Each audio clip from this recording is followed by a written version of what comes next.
Magandang araw po sa ating lahat. Sa video ito, tayo ngayon po ay may mga gagawin ngayong araw po na ito. At sa mga susunod na araw po ay babalik na naman po tayo sa Taiwan para magtrabaho, kumayod para sa ating pamilya. Kaya ngayon po ay maghanda na tayo, tapos maglaba-laba, maglinis, at i-prepare yung mga kailangan dalhin pabalik po sa Taiwan. Ganda po ng rainbow ngayon, oh. Tama-tama, medyo tumila-tila. Pupunta po ako ngayon sa palengke para bumili ng ating pang-ulam, para mamaya hindi na tayo lalabas. Medyo pinapatila ko lang po yung ulan, para maya maya po ay punta po tayo sa palengke para bumili ng ating pang-ulam ngayong araw po na ito. There's a rainbow under the clouds. Ganda, oh. Wow, iba-ibang kulay. Ngayon po punta na tayo, medyo tumila-tila na po yung ambon. Pinatila ko lang po. Mag-motor tayo. Gamit pa rin natin yung ating single na motor. Tapos yung aking mag-ina nandito, naglalaro sila. Kumakain si Ellery. Hi! Hi ka sa viewers natin. Hi guys! Ako po ay kumakain. Hi! Hi! Hi! Hi! Medyo tumila-tila ng kaunti, para maya maya po ay dire-diretso tayo sa ating mga kailangan gawin. Hi! Ang sweet yung aking anak ko. Pare! Woo! Ay, hanggang balita. Ha? Oo? Oo. Oo nga. Nagpapasto si paring Brian ng kanyang baka. Kapitbahay natin, pero banda siya dun sa dulo. Ayun yung kanyang baka, oh. Ilan ba yung baka mo, pare? Isa. Oo. Si Julius ay wala. Ginagawa yata na. Oo. Pero subukan kong kontakin. May trabaho eh. Diba? Oo. Ay pare, ito nga pala yung pinabibigay ni Inay. Hindi ko pala naibigay nung nakaraan. Na luya. Luya. Luya? Oo. Sa inyo ni paring Julie. Hindi ko na naabot. Oo. Yung kanyang tanim. Parang ako to sa post mo. Oo. Yan pa yung nakaraan yan sa sobrang daming bisita ay dami na tao dyan na. Oo, nung nakarimak. Mga kapatid ko, yung nanay ko galing Benguet. Nagparenday? Oo, nagparenday. Sino naman nagpunta dito? Oo. Kasama yung kapatid na isa? Paano nagbiyahe? Oo, nagbiyahe. Tapos yung kapatid na nasa Laguna? May sasakyan naman. Kasama yun din? Oo. Pabalik-balik na sila, ilang araw din dito. Wala pa si mga yung itim at saka yung blong kotse. Oo, yun. Parang yung vlogger yata yung blong kutsera. Oo, yung vlogger sa Facebook. Oo, yun na sa Laguna, Calamba. Yung itim, nandoon ng mga... Oo, yung mga kasama ng kapatid ko, yung ate ko. Yun, start na po natin yung ating motor. Medyo painitin lang natin.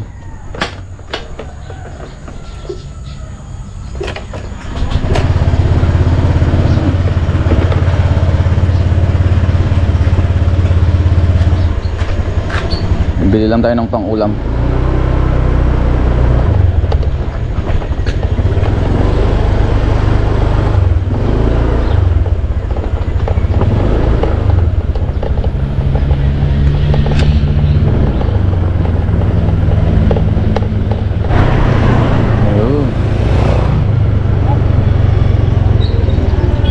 Dito na tayo sa palengke.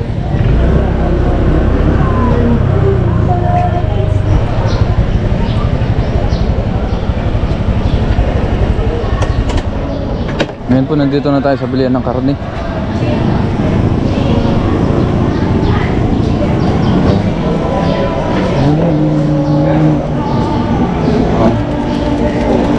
Pabili hong 1 kilo.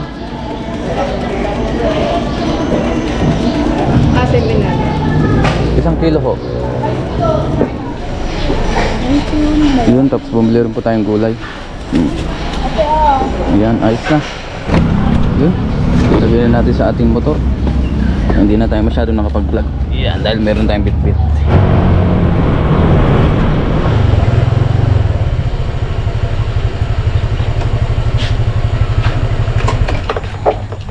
Ngayon po, nandito na tayo sa bahay. Yeah. Maganda lang po tayo. I-prepare natin yung ating mga ingredients. Maya maya po ay luto tayo ng ating lulutuin na special recipe natin na igado. Patikim naman natin kay Mrs. Yeah. Sama pa rin ang panahon. Mamaya maya ay maglalaba rin pala tayo ng ating mga dadalhin.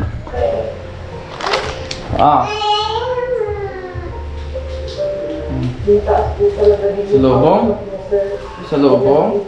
Oh. Bakit? May gaganan pa sa lubong? Ba? Ba? Ba? Ba?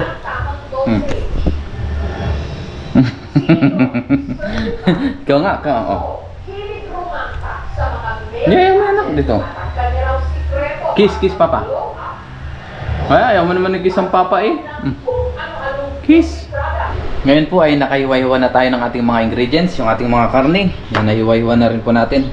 Mamaya na lang po tayo maghiwa ng iba pa pagka tayo magluluto na. Sa ngayon, i-marinate po muna natin itong ating karne. Tsaka yung atay po. Para masarap-sarap pag ginisa natin ito. Yan, nakahanda na po yung ating mga ingredients sa ating pagmamarinate.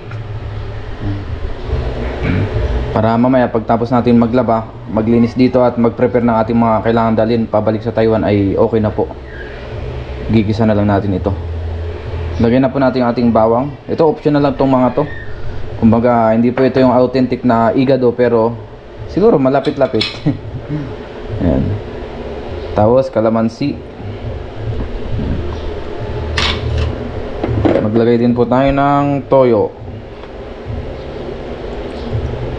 Toyo, baka naman hindi na natin babanggitin kung anong product ito. Yan. Tapos maglagay po tayo ng oyster sauce. Lahat na po natin itong nakasashay. Mamasitas, baka naman. Ito yung papalasa po dyan na isa.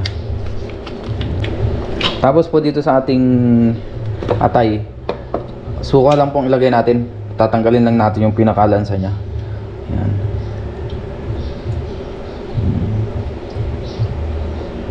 Sa iba po, iba yung nilalagay nila. Linalagyan din ng toyo. Pero ako, suka lang. Pampatanggal lang na lansa kasi magkakalasa din yan pagka hinalo natin mamaya. So, depende naman sa ating pagluluto yan. Tapos, ihalo-halo na po natin itong ating mga ingredients. Yan. Para magkalasa na po ito. Yung iba, ang nilalagay ay toyo lang. Yung iba naman ay hindi namin na-marinate. So, depende po sa atin kung paano yung pagluluto natin. Kanya-kanya naman pong style yan. Importante ay nakakaluto tayo ng ating pwedeng ipang ulam. Simpleng igado lang po ito. Tapos i-marinate siguro natin to ng ilang oras. Baka abutin tayo ng mga 4 hours siguro or 5 hours. Kaya maaga po tayo na malingki para may marinate pa po natin. Ito po ay ating pananghalian na.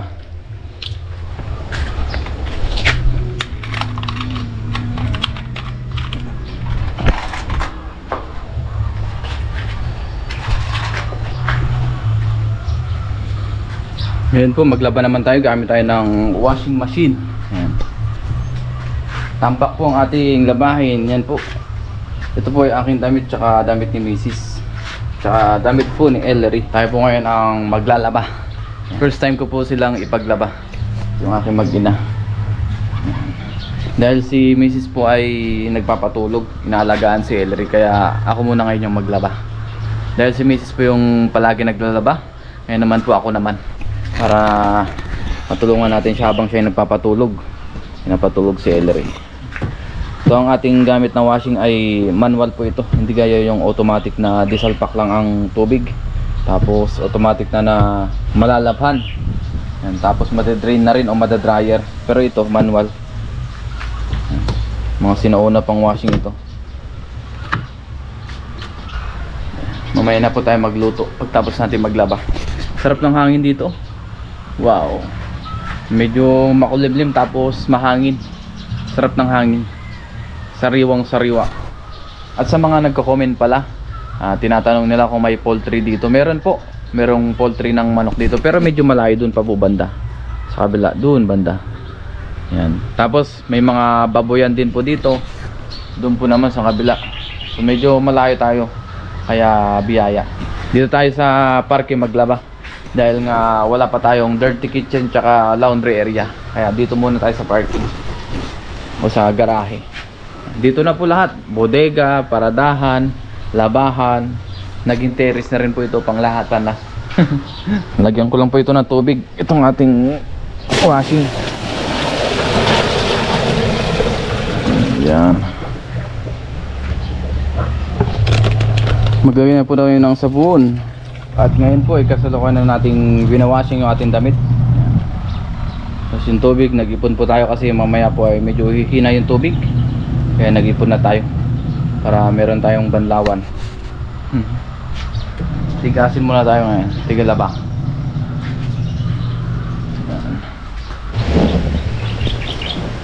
Badami labango. Yan, medyo gustutin ko pa rin to guys para sure na matanggal yung dumi. Ito muna ang ating content ngayon, paghahanda. Kaya natin labahan ng lahat ng ating damit. Yung iba po ay dadaling ko sa Taiwan.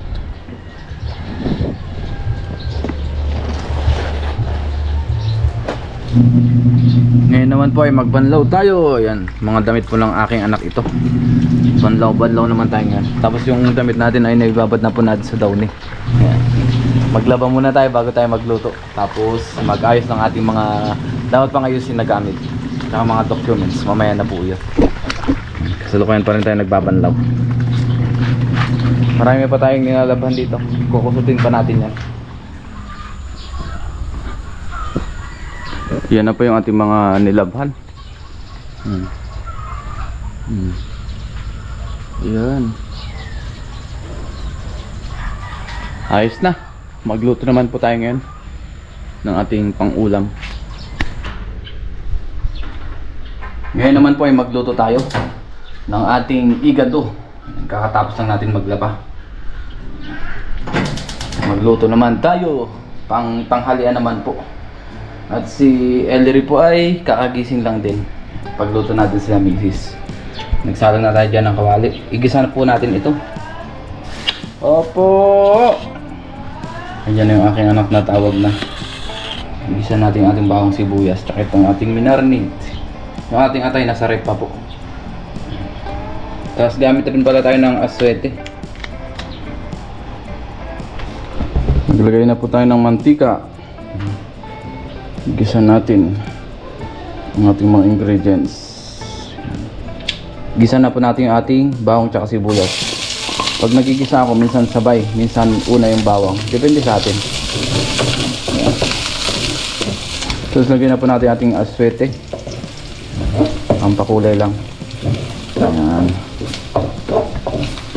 Inuna ko yung sibuyas tsaka bawang para hindi siya masunog agad yung ating aswete. Tapos ilagay na po natin yung ating minarinate. Ito po ay kasim part ng baboy.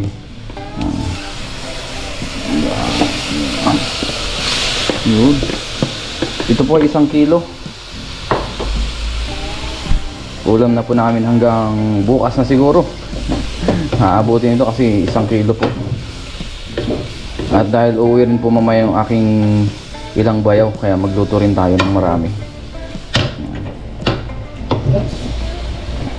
Medyo igisa-gisa natin ito tapos pagsabawin natin bago natin ilagay yung ibang rekado. Ngayon po ay maglagay na tayo ng paminta. Yan, nasa bote yung ating paminta. Yan, tansyahan lang po. Baka masobrahan naman. Yan, ayos na po yan. Hindi pa po natin linalagyan yan ng sabaw o ng tubig. Pero yan, nagtubig na po siya. Galing nga po, galing sa pinagmarinitan natin. Tapos maglagay na rin tayo ng dahon ng laurel. Ayan. Pampabango.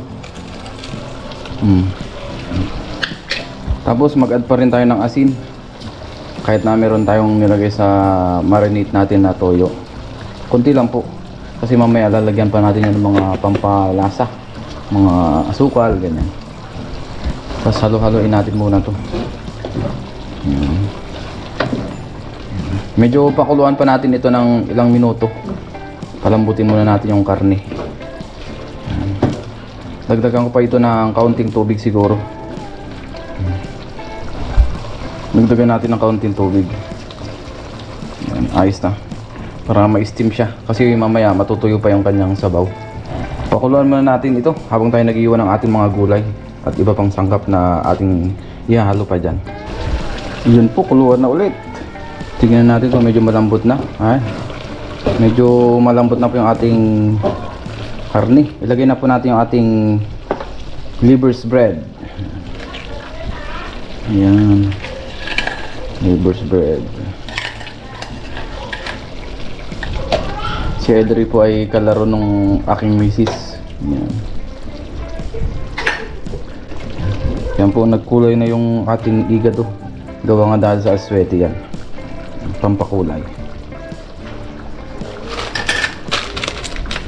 Tapos maglagay din po tayo ng yan, dinurog natin na skyflakes. Ito po yung pampalapot ng kanyang pinaka sauce.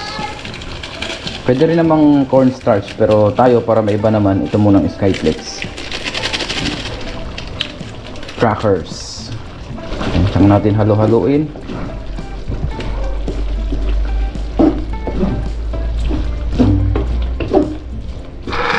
Tapos po maglagay tayo ng asukal, pampabalance po ito. Tapos suka. Mas maganda sana kung yung sukang Ilocos, pero wala tayo nun. Sukang Iloco kung tawagin. Tapos ilagay na po natin yung ating carrots. Yan. Hindi na natin yan prinito. Tapos yung ating patatas, ito po ay optional lang. Kung sa authentic na igado wala po talagang patatas, pero tayo lalagyan natin.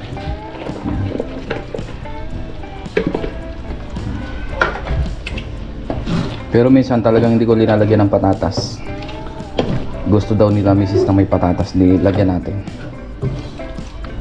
Tapos lagay na rin po natin yung ating minarinate na atay ng baboy. Yan. Minarinate natin sa suka.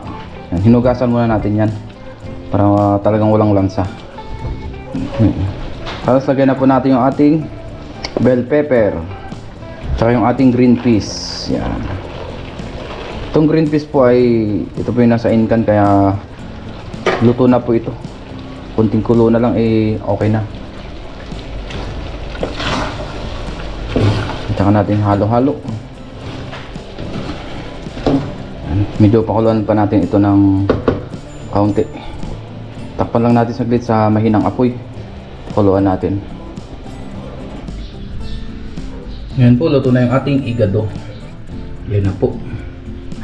Wow, sarap na naman ng ating ulam. Tamang-tama at may bisita po tayo mamaya. Bago tayo mag-umpisang kumain, mag-pray muna tayo. Lord, maraming salamat po Panginoon sa pagkain na sa aming harapan. Basbasan niyo po ito, magbigay sa aming pisira ng pangatawan ng kalakasan. Ganun po sa aming mga viewers, sa aming pamilya, ingatan niyo po sila sa araw-araw. In Jesus' name, amen. Tara po, kain tayo. Kasalo natin si Ellery at si Mrs.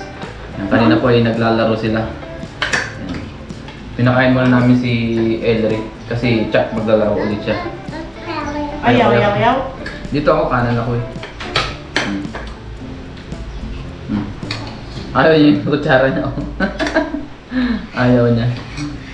Sige tayo yan. Maraming atay mo. Pwede rin. Mahal pala ang atay? Oo nga. Kasing kilo din ng baboy halos.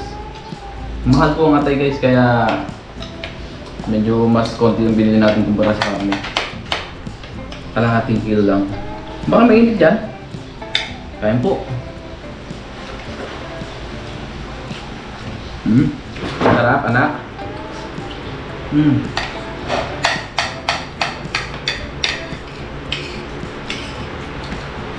No, anak!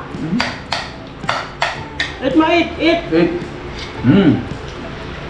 Eat. Yan. Sarap. Kain lang muna kami guys.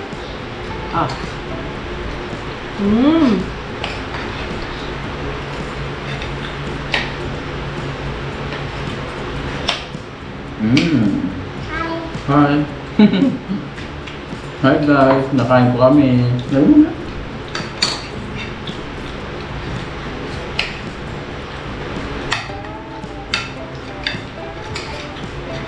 Hindi ko ulit lang silip. Baka maanghang siya. Mga kakain.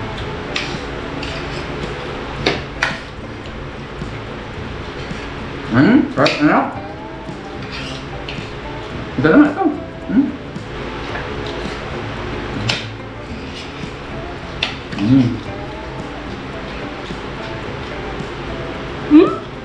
Sarap na. Sarap.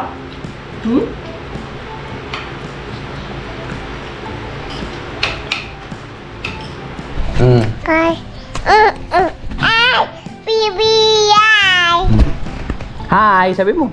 Ayun si Bibi oh. Hi. Ayan oh.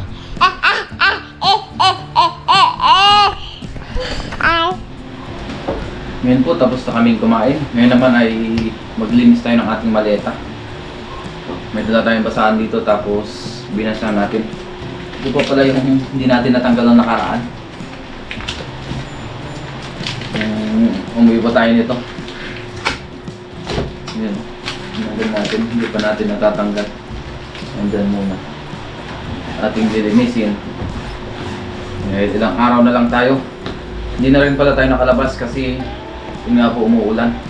Bibili sana tayo ng mga kailangan pa natin pero hindi na tayo natuloy. Dahil nga sobrang lakas po ng ulan. Kaya naisip ko linisin ko na lang muna yung dapat kong linisin tapos ayusin iba kong gamit na nandito.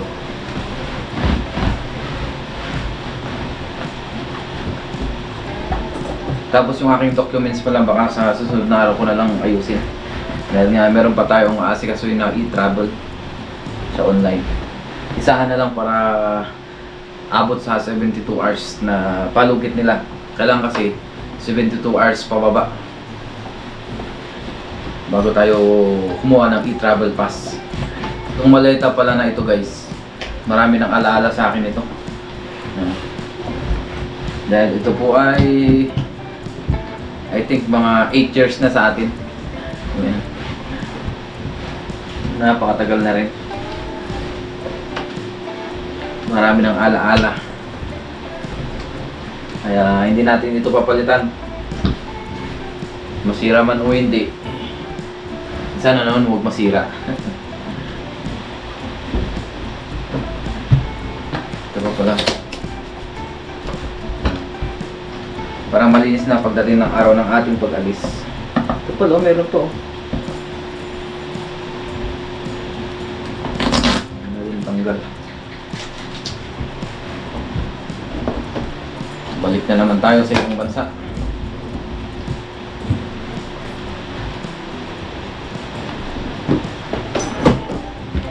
Kaya dito sa Pilipinas talagang medyo hirap tayo, lalong-lalo na sa trabaho. Kung mag-a-apply tayo sa factory worker, ganyan, baba pong sweldo. Kaya sinusulit na natin yung ating pagta-Taiwan. Mag-ipon-ipon para pag nagpurgod tayo, pwede tayong kahit pa paano mag-business ganyan. Gusto ko po bago ako umuwi. Yan. Meron naman tayong bahay, lupa. Ay, sunod naman natin na target ay business. Umpisahan natin sa mababa hanggang paunti-unti. Pagka medyo lumago-lago, di tsaka natin lalakihan. Lahat naman tayo nag-umpisa tayo sa maliliit na bagay. Sa paunti-unting negosyo, ganyan. Dati kasi ang focus ko, ito, bahay, tsaka lupa. Para sa aking pamilya. Pero ngayon, siguro pagbalik natin ay ang i-focus natin ay yung pag-iipon para sa business naman. Ilang araw na lang, nalalapit na. Tapos yung ating mga screen door pala, tsaka yung window screen, baka hindi na natin maabutan. So, tignan natin kung darating sa mga susunod na araw. Kung maabutan man natin, ay di-vlog natin. Pag hindi na, baka hindi na natin may vlog. Papakita ko na lang siguro sa Taiwan yung picture, i-vlog natin. At muli, maraming salamat po sa inyong pagsama sa atin dito sa ating bakasyon. Kahit na ganito nga yung ating mga content, family content, yan dito sa bahay. Kung ba, yung kadalasan ko lang na ginagawa tuwing ako nagbabakasyon, yun lang po yung binablog ko. Tapos puro highlights po. Parang mga raw vlog lang yung ating binablog. Maraming salamat pa rin sa inyong walang sawang support. Yun, naayos na natin ito. Napunasan na natin. Mas marami tayong kwento kaysa sa paglilinis. Diyan muna yan. Oops, yan. Ito, wala na pala. Sabi na eh. May natira pang isa guys oh. Siguro ito yung nag-ano kami nila Ellery. Yung aking anak, naghalong-halongkat dito. May natira pa palang isa oh. Yan. Ito yung bag natin na pang hand carry. Ayos na. May natira ng isa. Malinis naman po yung loob nito. Sa mga susunod na video ko na lang po i-vlog yung pag-ayos natin ng mga gamit. Yung mga kailangan natin. Yung iba pang kailangan natin bilhin. Sa susunod na lang po na mga vlog. So maraming salamat po sa inyong lahat. Ingat po tayong lahat and God bless po. Hanggang dito muna yung ating vlog. Bye bye!